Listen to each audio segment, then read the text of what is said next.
NMI delegate Gregorio Sablan one-on-one with Education Secretary Miguel Cardona at a recent U.S. House Education and Labor hearing. I have a growing interest in learning why, for example, Guam and the U.S. Virgin Islands have been placed on high risk for a decade or more, and trying to find out and understand why this program, why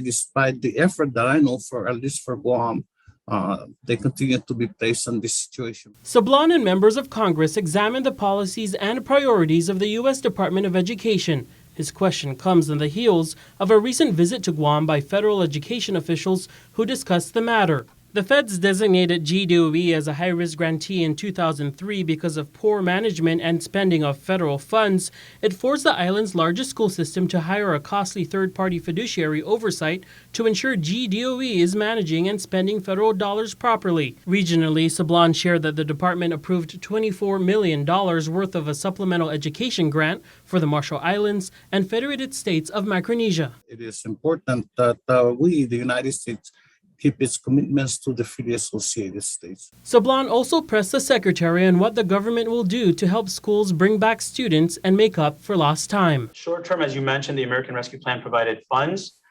where districts can use the money to re-engage families. I've seen so many creative uses of the American Rescue Plan dollars. In Nevada, they created a team of parent liaisons that went out into the community to help families re-engage. In many cases, these students were also dealing with housing insecurity and food insecurity. In the long term, we're asking in our proposal for full-service community schools.